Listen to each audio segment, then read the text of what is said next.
नमस्कार दोस्तों, एक नई लर्निंग के साथ हाजिर हूँ और आज के इस बिजनेस फाइनेंस लर्निंग में हम लोग जानने की कोशिश करेंगे कंपनी में जहाँ पे हम मार्केट से फिल्टर्ड करके कुछ डेटा लेके आते हैं, उसमें से कुछ कंपनी को लेकर के केवल नहीं, केवल सिंगल कंपनी को लेकर के हम लोग चर्चा करने की कोशिश करते हैं। जहाँ पे सबसे पहली कंडीशन की बात किया जाए तो हमने कुछ अभी ऐसे ही रिसेंटली कंपनी की चर्चा करूंगा जो उसमें करीब मार्केट कैप 1500 करोड़ से ज़्यादा ना हो, जो शेयर होल्डिंग पैटर्न हो उसमें भी जो share holder number of list की बात किया जाता है उसमें करीब 5000 से ज़्यादा हो और वेट के मामले में भी काफ़ी ज़्यादा वेटेज ना हो। और इसमें दो कंडीशन हमने अप्लाई नहीं किया जो कि हम मैनुअली लेके आए, जिसमें कि वाई वाई का ग्रोथ होना चाहिए, क्यू आर क्यू का ग्रोथ होना चाहिए। तो चलिए, इस तरह की काफ़ी सारी कंपनी निकल के आई है, जिसमें से आज हम चर्चा करने वाले हैं। कंपनी का नाम है केल्टेक एनर्जीज लिमिटेड की लेकर। अब केल्टेक को लेकर चर्चा करेंगे। सबसे पहले कंपटीटर से इसको जानने की कोशिश करते हैं, तो इसको रखा गया है केमिकल इंडस्ट्रीज वाली जो कंपनी है, जिसमें कि पिडिलाइट इंडस्ट्रीज हो, एसआरएफ हो, इंडिया हो, गुजरात फ्लोरोकेमिकल हो। इस कंपनियों के साथ साथ देखा जाए तो यहाँ पे वैल्यूएशन के दृष्टिकोण से यदि हम भीड़ को देखते हैं, जिसको हम पी रेशो के मुताबिक अवलोकन करते हैं, तो बहुत ज्यादा नहीं है। अर्थात क्या है, अंडर वेट के लिस्ट में शामिल करता है, अर्थात इसको अंडर वेटेज वाली कंपनी कह सकते हैं। तो दूसरी तरफ यदि आप करंट मार्केट की प्राइस को भी बुक वैल्यू से कंपेयर करेंगे, जहां पे लाइट इंडस्ट्री जैसे कंपनी में 1600% की रैली है, तो वहां पे इनके के मुकाबले केवल 285% की रैली थी। तो वैसे ही यदि इंटरसेक वैल्यू से भी कंपेयर किया जाए तो मार्केट में जो रेट है इसका, वो काफी कम रेटों में मार्केट में अवेलेबल है। अब सबसे पहला चैलेंजिंग शब्द क्या, जो हम कंपेयर करेंगे एक बड़ी हाइट वाली कंपनी को एक छोटी सी हाइट वाली कंपनी से, छोटी सी स्पेस वाली कंपनी से, जिसका एक का मार्केट कैप करीब 1,45,000 करोड़ का है और दूसरे का मार्केट कैप एक छोटा सा है, जिसको शायद परसेंटेज में देखा जाए तो शायद 10% भी नहीं होता। शायद इसको एक करीब करीब कह सकते हैं कि करीब 2% के आसपास कवर करती पाई जा सकती है, नियरली की बात करूँ तो। इसमें देखा गया कि 317 करोड़ की मार्केट कैप है और साथ में जो ग्रोथ लेवल को लेकर हम लोग चर्चा करने की कोशिश करेंगे, जहां पे पूरे के पूरे इंडस्ट्रियल चेन की लेकर के, जहां क्वार्टर वन क्वार्टर हो, ईयर एंड ईयर बेसिस पे हो, और मार्केट की रेस में आजकल वो कहाँ पे जगह बना पाने में सक्षम है, वहां पे जानने की कोशिश करेंगे। तो यहाँ पे डेटाबेस ये निकल के आती है कि कंपनी का जो वाई वाई ग्रोथ था करीब 22% था, वहीं पे प्रॉफिटेबिलिटी करीब 31% के आसपास, तो क्वार्टरली एंड क्वार्टर करीब 14% के आसपास था, तो प्रॉफिट आकर के 3.5% के आसपास रही है। तो चलिए, मार्केट की कुछ उन बातों को भी लेके समझने की कोशिश करेंगे इन कंपनी को लेकर के। चलिए, सबसे पहले चलते हैं साइट्स पे, जहां कंपनी की हम प्रोडक्टिविटी रेंज की बात करेंगे, जो आखिर क्या काम करती है, उसमें क्या क्या चीज शामिल है। जहां तक इसको रखा गया है इन केमिकल इंडस्ट्री से रखा गया है, तो यहाँ पे कहते हैं कि preferred partner in the industrial explosive जो चीजें होती है उसमें इनका रोल है।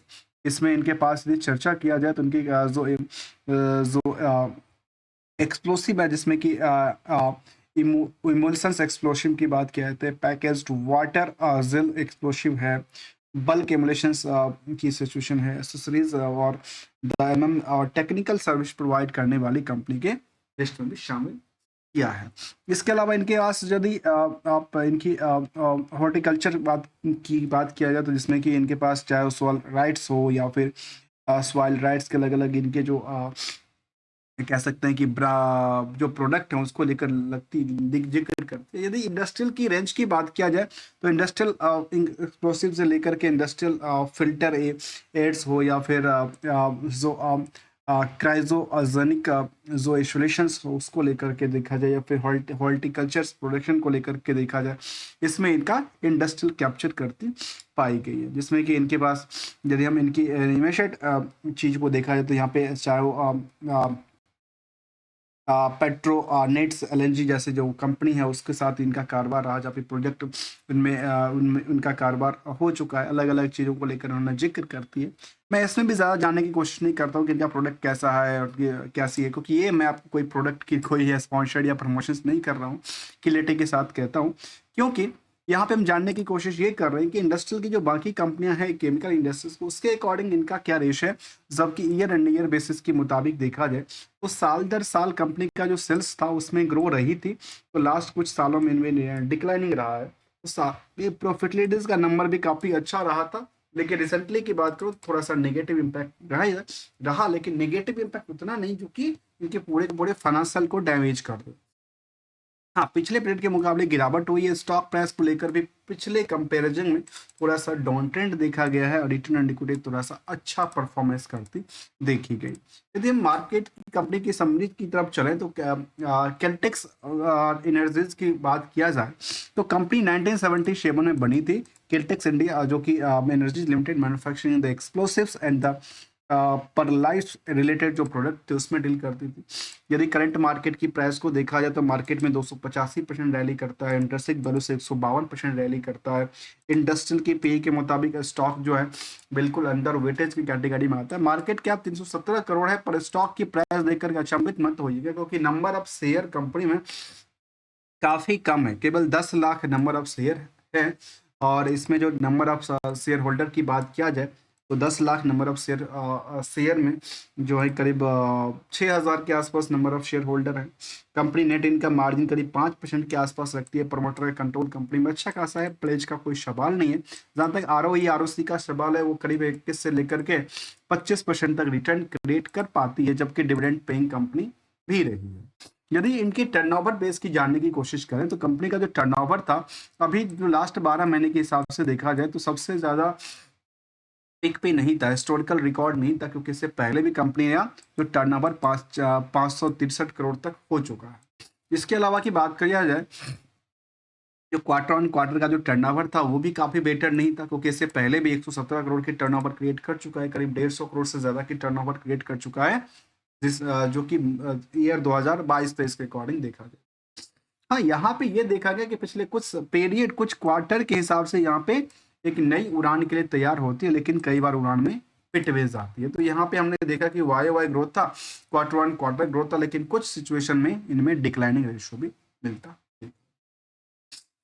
यदि कंपनी के रिस्क फैक्टर की बात करूं क्योंकि अक्सर हम लोग ये नजर तो डाल देते हैं कि कंपनी का सेल्स जो है लगातार दिन ब दिन बढ़ रही है, प्रॉफिट लगातार बढ़ती जा रही है, तो और हम इस पे कभी ध्यान नहीं देते हैं कि आखिर इसके पीछे जो वजह है, क्या इसमें डेटर्स का डे क्या कहता है, इसमें रिस्क फैक्टर कितने दिन के लिए बना रहता है, कितना परसेंटेज होता है, तो उस पर भी ध्यान देने की जरूरत पड़ती है।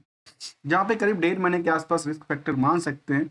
इसके अलावा यदि हम इस कंपनी के एनालिसिस पार्ट को देखा जाए तो कंपनी में रिस्क बिल्कुल नहीं था, रिजल्ट का एक्सपेक्टेशन काफी ज्यादा है, क्योंकि कंपनी में एफआई और डीए की कोई बहुत बड़ी भूमिका रही नहीं है। तो मार्केट में पिटना या ना पिटना कोई बात बनती नहीं है, क्योंकि यहाँ पर जब रोल ही नहीं था तो फिर मार्केट में बिकवाली कैसे होगा। उन्होंने पोजीशन ही नहीं लिया तो बिकवाली कहाँ से होगा। अब ये हो सकता है कि दिन ब दिन की कुछ पोजीशन को लेकर के जो डेटा में नहीं आता उनको लेकर राइट्स आती है, उसको लेकर के मार्केट में ट्रेडिंग चलती रहती है। जहां तक पब्लिक होल्डिंग का सवाल है, उसमें एक इन्वेस्टर एजुकेशन फंड के पास करीब 2-2.5% के आसपास होल्डिंग है। रेस्ट देखा गया कि आम निवेशकों के पास ही जो है, जो कि 6,000 के आसपास नंबर मिलता है। तो एक साल की चार्ट ग्राफ के मुताबिक देखा जाए तो हम आपको कोई टेक्निकल टारगेट की बात भी नहीं करने वाले, ना कोई एसएल की बात करने वाले। एक पोजीशन हमने देखा कि यहाँ पे एक स्थिरता, एक यहाँ से बाउंस बैक क्रिएट करने की कोशिश किया है, जबकि मार्केट में कई बार या एक बॉटम पे आकर के अटकी है, और बॉटम से कई बार मार्केट उछलने की कोशिश भी किया है। जब मार्केट बॉटम से ज्यादा उछलता है तो लोग इसको पार्शियली प्रॉफिट कहते हैं, जब मार्केट लगातार टूटता है इसको ट्रेंडिंग प्रॉफिट कहते हैं, अर्थात ट्रेंडिंग में कोई न कोई इसको पार्शियली खरीदारी भी करती रहती है। तो इन दोनों को चीजों को देखा देखा जाए तो इसके अलावा एक अक्सर क्वेश्चन होता है कि टारगेट और एसएल को लेकर, तो हम कोई ऐसा टारगेट की बात बिल्कुल नहीं करें, केवल गोल्डन रूल की बात करते हैं, जिससे कि मार्केट में स्टेबिलिटी हो, सस्टेनिटी बना रहे, और किसको लेकर के अपनी खुद की फाइनेंशियल परफॉर्मेंस को लेकर, जिसको हम कहते हैं पर्सनल फाइनेंसिंग, उसमें उस चीज को ध्यान में रख के यदि देखा जाए तो रिस्क फैक्टर नहीं भी है, कुछ हद तक होता भी है, और उसको लेकर के समझने की जरूरत पड़ती है। गोल्डन रूल हमेशा दोस्तों ये कहता है कि जब भी मौका मिले तो प्रॉफिट को पार्सली बुकिंग करते रहना चाहिए, तभी तो कुछ दो पैसे की कमाई भी होती है। अदरवाइज कैपिटल लगा के बैठे हुए तो फिर फायदा क्या होगा। तो पार्सली प्रॉफिट बुकिंग करते रहना चाहिए। अदरवाइज जो अच्छे प्रोडक्ट हैं वो तो आपके सामने लंबे पीरियड तक चल भी सकते हैं, और अच्छे प्रोडक्ट ना हो तो शायद आप ज्यादा दिन तक अपने फ्रिज में भी स्टोर करके नहीं रख सकते, तो फिर पोर्टफोलियो की बात कहाँ से शामिल हो जाती है। इसके लिए एक्सेल का यूज ही करना आवश्यक हो जाता है। मिलेंगे कुछ नई स्टडी के साथ, न्यू कंसेप्ट के साथ, न्यू फिल्टर डेटा के साथ। तब तक के लिए thanks for the joining us. और अक्सर कहता हूं दोस्तों कि हम लोग ना कोई ट्रेडर्स है ना कोई एडवाइजर्स है, ओनली एज अ लर्नर है। यदि आपको इसमें वैल्यू एडिशन मिलता हो, better learning, understanding and various parts को इंक्लूड करते हुए, तो आप चैनल को ज्वाइन भी कर सकते हैं, चैनल को सब्सक्राइब भी कर सकते हैं। मिलेंगे तब तक के लिए thanks for the joining us.